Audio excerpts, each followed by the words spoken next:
Esselamun Aleyküm. Ez îro ji we re bi çend kelîme behsa ewliya an jî welî dostê Xwedê Teala bikim. Di nava millet de gava gotin ewliya welî tê gotinê însanê Xwedê kevş û kiramet e. Roja qiyametê ji me re şefaetê dike. Gava mirov kev ber nez a ruh însan em bê şêxê tê ber serê me re rûdinê nahê li şeytan me re bixapînin û her wisa çawa dike em bivê dixwazin mirov îmanê xilas bike. Wekî dêne ji min bivêje ku ciratê gotin tayî zeman yani tayî mekan tê gotinê ku şêx em bivêj di mesafekî gelekî dûr da bi zemanekî gelek nêzik da tere em bê her gavekî 90 kilometre davê tiştekî wisa em bê xurafa û bid'etê wisa tê qisedanê.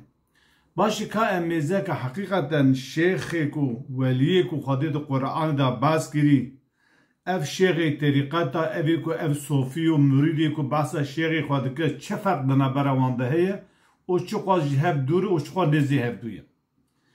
Ewliya kavramekî têgeheka İslamî di Qur'anê da heye bas tê kirinê. Lê gava em li Qur'anê mêze dike tenê du xusûsiyetê weliya heye. Tenê du xusûsiyetê tenê du em bê kavramê esasî ê weliya heye. Her Müslümanekî Xwedî van her du kavrama be ew insana weliyê Xwedê Teala dostê Xwedê Tealayê. Xwedê Teala di Sûreyê Yunus ayeta 62 da Bismillahirrahmanirrahim wiha baz dikir. Ela inne evliyâ'allâhi la xawfun aleyhim ve la hum yahzenûn. Hişar bin weliyê Xwedê Teala ne ditirsin xewf li ser wan xewf û tirz li ser wan heye û ne jî mehzûm dibe ku ji dunyayê terk kirî dunyayê derketî em bê çol û çocuğê wî zarokê û zêrçê wî dunyadan mayê weliyê Xwedê natirsin. Yani insanê gava weliyê Xwedê bi dostê Xwedê be ji xwe gava roja çû qiyametê deftera emelên wan hat destê rastî ji xwe wê jî çi bitirsin gava dimrî jî Xwedê Teala cêwan nîşan dida. Weliyê Xwedê Teala ev însana nayê tu carî natirsi xew li ser tune. Ya welî kî ne? Welî Xwedê heye ama welî kî ne? Ellezîne âmenû ve kânû yetteqûn. Weliyê Xwedê Teala kesî ku îman anî hatine û teqwedarin. Kesî îman anî hatine, îmana wan kamil e teqwedarin ava weliyê Xwedê Tealayê. Wekî dinê na tu şertekî, şirûtekî ji weliya re tune. Weliyê Xwedê kesî ku îmana wan saxle be û teqwedar manawî ku fermanê Xwedê Teala ê ku emrê kirî pêk tîne ji xweşgunê Xwedê dûr dixe ava kesa weliyê Xwedê Tealayê. Başî ji vêya zêdetir tu kavramekî din, tu gotinekî din li ser weliyat Qur'anê derbas nabin. Lewra weliyê Xwedê Teala dostê Xwedê Tealayê û her Müslümanekî ku îmana wan saxlem be û her wisa ji Xwedê bitirse emrê Xwedê Teala pêk bine jî nehyê Xwedê bere ava weliyê Xwedê Tealayê. Bêje tê gotinê şefaet em bê welî roja qiyametê ji me re şefaetê dike. Eva jî tişteka esr û esasê wî tune ye lewra divê mirov şefaetê tenê ji Xwedê bixwazin. Mesela şefaetê pir tevlihev e divê pêxember şefaetê dike, welî şefaetê dike, zarê meraj mere re şefaetê dike wesa pir mesela dirêjê şehîd şefaetê dike. Xwedê Teala di Sûreyê Zümer ayeta 44 dibêje Kul ya Muhammed bibêje lillahi tenê ji Xwedê re ye lillahi şefaetu cemî'a şefaet tenê û gişt ji Xwedê Teala re ye wê çaxê gava şefaet gişt û tenê ê Xwedê Teala be mirov şefaetê ji şêx ji pêxember ji zarokê xwe ji dê bavê xwe roja qiyametê naxwaze. Mirov ji Xwedê dixwaze paşê Xwedê Teala şefaetê tê ki parawan neke parawan ev tiştek dêne. Tê gotinê Pêxember Aleyhisselatü Vesselam gotî şefaeta min roja qiyametê ji bo gunehkarê ümmeta min e. Li ser mesele şefaetê gelek hedîsê zeîf û mewdû hene Xwedê di Qur'anê da nabêje ez şefaetê didim tu kesekî. Navê didim. Divê ev kesê ku şefaetî bike bi îzna min nake. Lê Xwedê negote şefaet didim Hezretî Muhammed Aleyhisselatü Vesselam hedîsê zeîf hene tê gotinê Pêxember gotî şefaet em bivê mafê min şefaetê hene.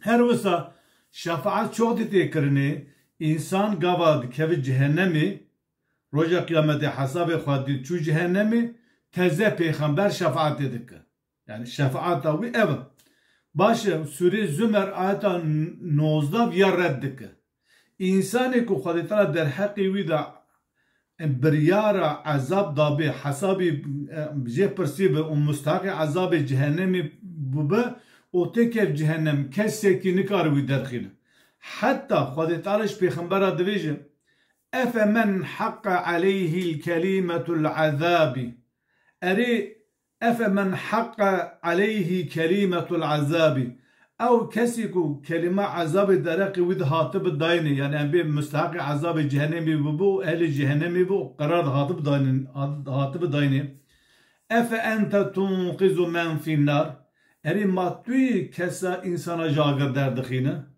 ها جوية دركت ميدانه انسانی کو کد جهنمی پیغمبر علیه الصلاة والسلام نکار درخینه خود تعالی ما پی درخینه ابدا نه به اذن خود دردخه و نجی به اذن خود کسی که کد جهنمی پیغمبر نکار درخینه ام به ولیج نکار درخینه و باب مرج نکار درخینه زاروکی مرج درخینه جبر بیا او هون او کسی که طریقات داد که جماعت وان کسنا سفش بو خاطر منفعت دنیای و هر وسا الآخرت جرا تورپیل بکه بوی شکل کف جماعتا هم به شفاعت و به کفش و کرامت شیغا نخابن تاني بعمل خواه برا ایمانا و ساغلا به عمل خواه باور به اساسیات تاني خواهد تعالی یعنی به ماشیغ ما و پیغمبر وانا به اذن خواهد دکن خواهد تعالی حتی اذن نده کسک تشکی ناکه و مثلا شفاعت نش پرسکریکه کی مؤمنای